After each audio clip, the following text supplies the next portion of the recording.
بفقرو عبدي تغيره اللخن عسان تحاويسو تنبركخن نانبعخو كابقول حاوبي زملسكو فقاريي بعد مسود اللي سنايسب مسكوناجن معرات زفقركو سلامتا اي رسعون فتواتها تلتين كوعب سلام مزاهم لو معلت حزالكم زمزاخو مدب دما مدب انتاي تمخرون الزبل حانت حافتي زصحافة لي سانتا اي حزالكم مزي انا كم تدخل جيزي نايت حافتي زانتا انبيم سوداخو حسابي ككافلاي نسخاتكم ونزانت حافتنا سمعيكم سوداخم كم تلومود حسابكم مخرخومن اب كومنت نختصفورلا اقديمه بتحتنا كلابوكم يفوتو نبزنا اذا حفتنا زانتا كبلكم لايك سبسكرايب مغباري ترسعو سناي مكتتال ذا صحفان اشتي نختم بوا اصقاميتيا بزح كيغاتا سلازلو ግን مستقال نمطن نعاكم بزردقكم نحي بستردقنا غوركو قربلكم يه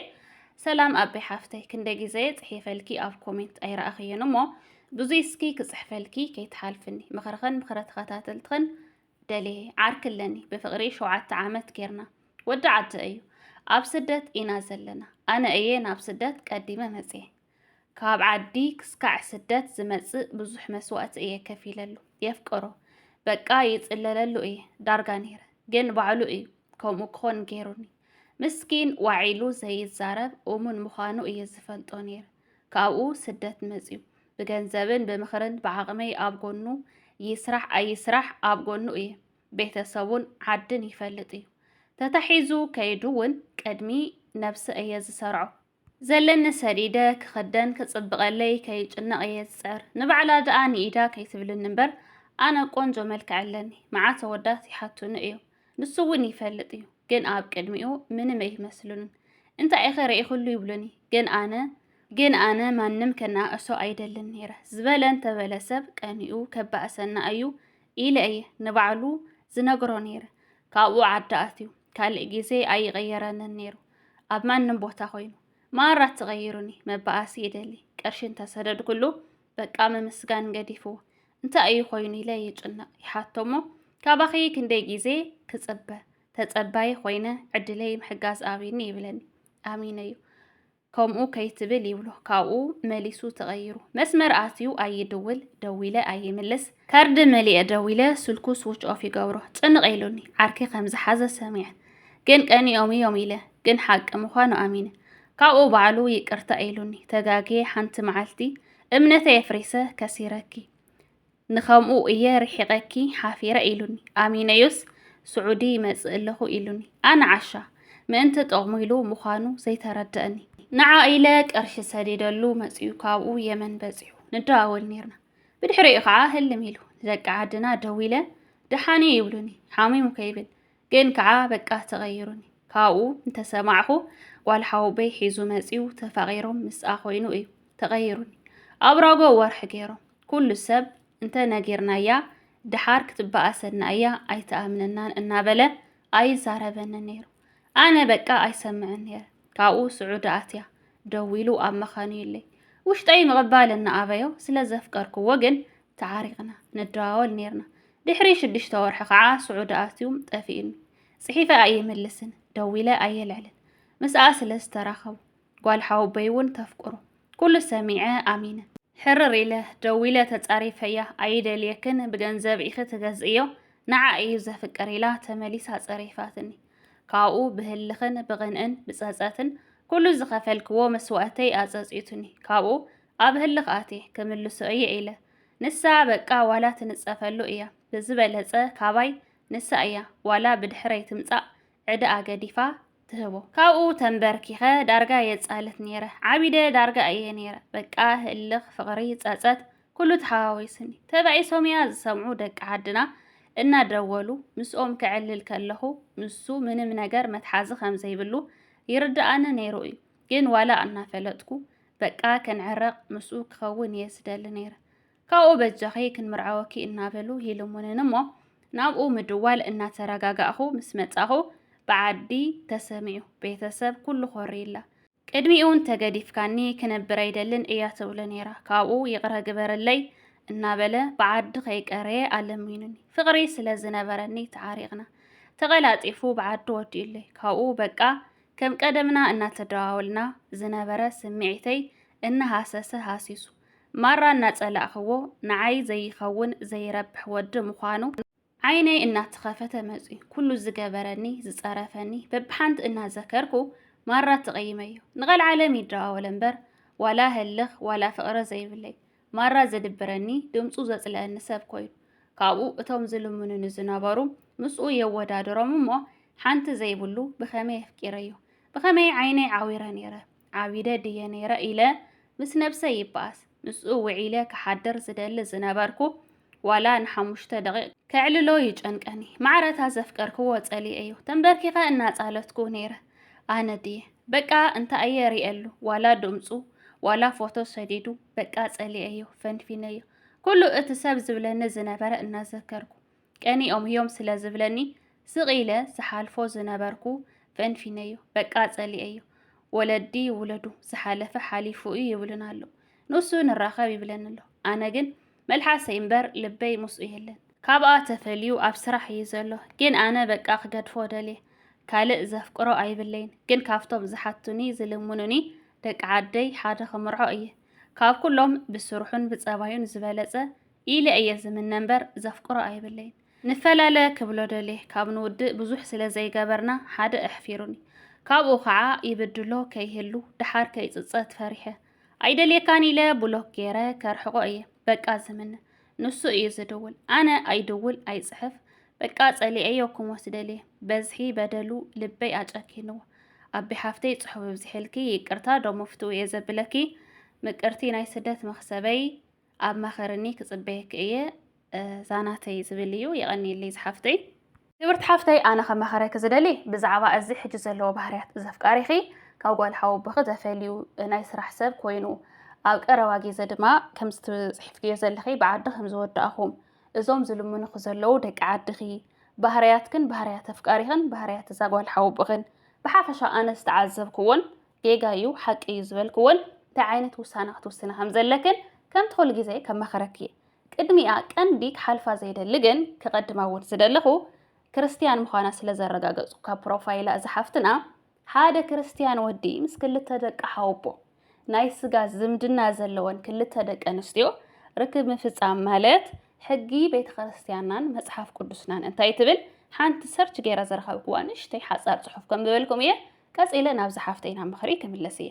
ጽሑፍ ከምዛ ትርእይዋ ዘለኹም ፍትሃ ነገስት አንቀጽ 24 ብዛዕባ መርዓን ክልክላቱን ከምኡውን ኣብ ክፍሊ ቅጽዓት ወይ ድማ ቅኖና ብንጹር ዘቐመጦ ወእይታረዩ ዝሙተ ምስለ ኣዝማድ እስመ ርኩስ ውእቱ ፍትሃ ነገስት አንቀጽ 24 ትርጉሙ ድማ ምስ ኣዝማድ ርክብ ወይ ድማ ዝሙት ኣይፈጽሙ ርኩስ እዩሞ ይብል ናይ ሸውዓተ ዝምድና ሕጊ ድማ ኦርቶዶክስ ተዋህዶ ክስካዕ ሸውዓተ ወለዶ ዝምድና ዘለዎም ሰባት ንመርዓ ይኹን ንርክብ ክቀራረቡ ኣይትፈቅድን ደቂ ሓውቦ ማለት ቀጥታዊ ናይ ስጋ ኣዝማድ ስለ ዝኾኑ እቲ ርክብ ብፍጽም ዝተኸልከለ እዩ እዚ ማለት ሓደ ሰብ ክስካዕ ሸውዓይ ትውልዲ ቆፂሩ ካብ መበል ሸውዓይ ትውልዲ ንላዕሊ ዘሎ ዳኣ እምበር ካብ ሸውዓይ ትውልዲ ንታሕቲ ዘሎ ክፍቀድ ከም ዘይኽእል ናይ ስጋ ኣሕዋት ወይ ድማ ኣዝማድ ስለ ዝኾኑ እቲ ርክብ ብፍጽም ዝተኸልከለ እዩ እዩ ዝብል እዚ ድማ ዘን ደቂ ሓውቦ ናብኡ ኣካቲትዎ ስለ ዝሓተትኩ ሰርች ገይረ ኣነ ማለት እዩ ምስ ክልተ ኣሕዋት ወይ ድማ ኣዝማድ ርክብ ምፍጻም እዚ ተግባር እዚ ኣብ ፍትሃ ነገስት ኣስተጸምሮ ወይ ድማ ምሕዋስ ተባሂሉ ይጽዋዕ ሓደ ወዲ ምስ ክልተ ኣሕዋት ወይ ምስ ክልተ ናይ ቀረባ ኣዝማድ ርክብ እንተፈጺሙ እቲ ሓጢያት ድርብ ይኸውን ፍትሃ ነገስት አንቀጽ 24 ፍቕዲ 896 ሓደ ሰብ ምስ ክልተ ኣሕዋት ወይ ድማ ከምዚ ሕጂ ሓታቱ ዘላ ምስ ደቂ ሓውቦ ወይ ኣዝማድ ርክብ እንተፈጺሙ እቲ ሰብ ካብ ቤተ ክርስቲያን ይውገዝ ወይ ድማ ይፍለ ቅጽዓቱ ወይ ድማ ቅኖንኡ ድማ ከምዚ ዓይነት ተግባር ዝፈጸመ ሰብ ብመሰረተ ቅኖና ቅዱስ ባሲልዮስን ፍትሃ ነገስትን ንነዊሕ ዓመታት ካብ 12 ክሳብ 15 ዓመት ካብ ቁርባን ተፈልዩ ብንስሓ ክጸንሕ ይእዘዝ ማለት እዚ ሰብ እዚ ወይ ድማ ዝኾነ ክርስቲያናዊ ሓጢያት ፈጺሙ ክንስሓ ናብ ኣባት ንስኡ ክኸይድ ከሎ በቲ ዝፈጸሙ ሓጢያት በቲ ዝጠሓሶ ሕጊ መሰረት ኣባት ንስኡ ቅኖና ጾም ስግደት ጸሎት ምጽዋት ክኸውን ይኽእል ብሓፈሻ ንዕኡ ክምጥን ዝኽእል ቅኖና ወይ ድማ ቅጽዓት ይቐጽዕዎ ይህብዎ ቅጽዓቱ ቅነን ወዲኡ ድማ ናብ ንስሓ ናብ ቅዱስ ቁርባን ይበቅዕ ማለት እዩ ስለዚ እዚ ኣብዚ መጽሓፍ ቅዱስ ዘሎ ድማ ካብ 12 ክሳብ 15 ዓመት ተፈልዩ ብንስሓ ክጸንሕ እዩ ዝብል ዘሎ ኣብዚ ሕጂ ኣባት ንስሓታት ከምኡ የተግብሩ ዶ ኣይተግብሩን ከምኡ ዝፈጸመ ሰብ ጥራሕ እዩ ዝፈልጥ ስለዚ ስጋዊ ዝምድና ደቂ ሓወቦ ከም ኣሕዋት እዮም ዝውሰዱ ምስኦም ርክብ ምፍጻም ምስ ገዛእ ርእሱ ሓፍቲ ከም ዝፈጸመ ይቁጸር እዩ ዝብል ዘሎ እዚ ወዲ ምስ ቤተሰብ ሰበይቱ ወይ ምስ ቤተሰብ ኣፍቃሪቱ እንድሕር ደኣ ርክብ ፈጺሙ ምስ ሓፍቱ ምስ ናይ ገዛእ ሓፍቱ ርክብ ከም ዝፈጸመ ይቁጸር ኢሉ እዩ ዋላ ጓሉ እውን እንተኾይና ምስ ዘመድ ናይ ሰብኣያ ምስ ዘመድ ናይ ኣፍቃሪያ ክስካዕ 7 ትውልድ ዘሎ እንድሕር ደኣ ፈጺማ ምስ ገዛእ ሓዋ ከም ዝፈጸመት ይቁጸር ወዲ እውን ከምኡ ማለት እዩ ስለዚ ከምርዖ ተኮይኑ እውን ካብ 7 ትውልድ ንላዕሊ ክኸውን ኣለዎ እቲ ተመርዒ ነይሩ ዝተፋትሐ ንኣብነት ሕጊ ቤተ ክርስቲያን ብትፈቅዶ ፍትሕ ዝተፋትሐ እንድሕር ኮይኑ ዋላ ንባዕሉሲ እቲ ቀዳማይ ሰብኣያ ወይ ተቀዳመይቲ ሰበይቱ እቲ ሕጂ ትመርዓዎ ዘላ ወዲ ምስኡ ዘለዎ ሕውነት ክስካዕ 7 ትውልዲ ክኸውን ኣለዎ እዩ ዝብል ኣብዚ ሕጂ ሰዓት ዝመርዖ ዘሎ ከም ኖርማል ዝቁጸር ዘሎ ኣባና ኣብ መብዛሕትኡ ከባቢታት ክበሃል ይከኣል ኣነ ካብ ዝተዓዘብክዎ ካብዚ ኣብዚ ዝፅሓፍ ዛንታ ንባዕሉ ክስካዕ 50 ትውልዲ ኖርማል ገይሩ ስለ ዝወሰዶ ሰብ በቃ ከም ኖርማል ተዋፂሩ ዘሎ ግን ክስካዕ 7 ትውልዲ ተዘይኮይኑ ካብኡ ንታሕቲ ማዕረ ክንደይ ጌጋ ከም ዝኾነ ካብ ዝረአኹምዎ ጽሑፍ ክንርዳእ ንኽእል ማለት እዩ ስለዚ እዚ ተግባር እዚ ኣብ መጽሓፍ ቅዱስ ዘሌዋውያን ምዕራፍ 18 እውን ዝተኸልከለ ርኩሰት እዩ ፍትሐ ነገሥት ተገብረ ዘንተ ግብረ ይትወገዝ እዚ ተግባር እዚ ዝፈጸመ ይወገዝ ይብል መደምደምታ ብመሰረት ሕጊ ኦርቶዶክስ ተዋህዶ እዚ ተግባር እዚ ዓብይ ርክሰት መርገምን ዘምጽእ ሓጥያ ስለ ዝኾነ እቲ ውልቀ ሰብ ብቁልጡፍ ናብ ናይ ንስሐ ኣቦ ወይ ድማ ናብ መንፈሳዊ ኣቦ ከይዱ ተኣሚኑ ቅኖና ክቕበል ይግባእ ዝብል እዩ ስለዚ ክብርቲ ሓፍተይ በዓልቲ ዛንታ ሓደ ዓብይ ነጥቢ ክትርስዕዮ ክተቐድምዮ ዘለኪ ክትርስዕዮ ዘይብልኪ እዚ ክትሰምዕዮ ዝጸናሕኺ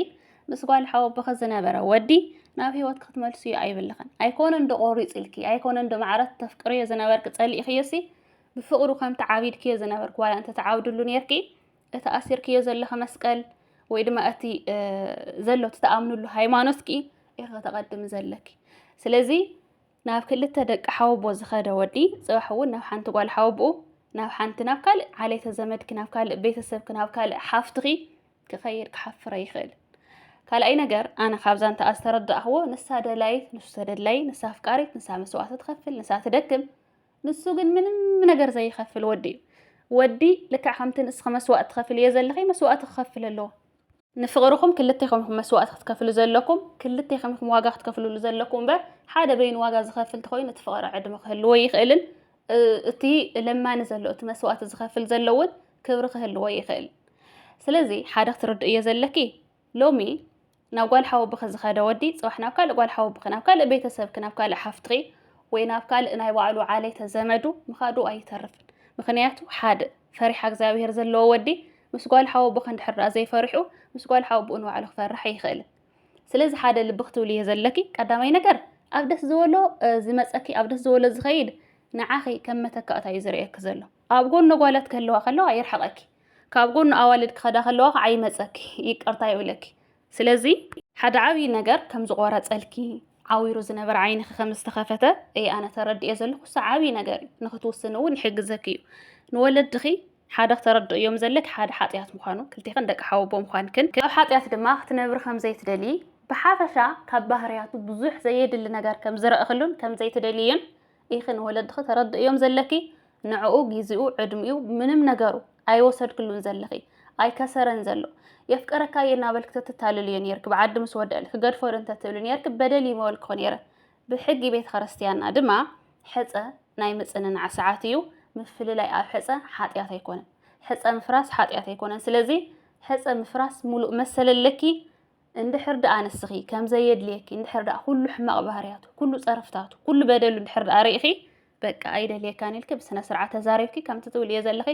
ኩሉ ነገር ብሎክ ጌርኪ ካብ ህይወትኪ ምውፃእ እዩ ንወለድኺ ድማ ግልፂ ምዝራብ ድሌታትኪ ብድፍረት ምዝራብ እዩ እዞም ዝልምኑኸ ዘለዉ ኣወዳት ደቂ ዓድኺ ድማ ገና ካብቲ ስምዒት ንሱ ከይወፃኺ ናብ ህይወትካ ክትቅበልዮም ኣይብልኽን እየ ዝብለኪ ካብኡ ተፈሊኺ በቃ ናብ ኖርማል ስምዒትኪ ምስ ተመለስኪ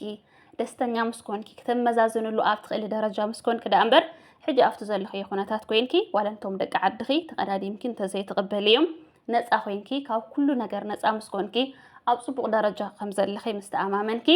ኢኺ መሪፅኪ መዚንኪ ብኩሉ ነገሮም ርኢኺ ናብ ህይወትኪ ትቕበል እዮም ኢለይ ከመኸረኪ ዝደሊ لو معلتي زنبرتنا ጻንሒት እዚኣ እያ ትመስል ኣብ ቀጻሊ ቪድዮ እስካዕ ንራኸብ ሰሰናዩ ንዓኹም ባይ ባይ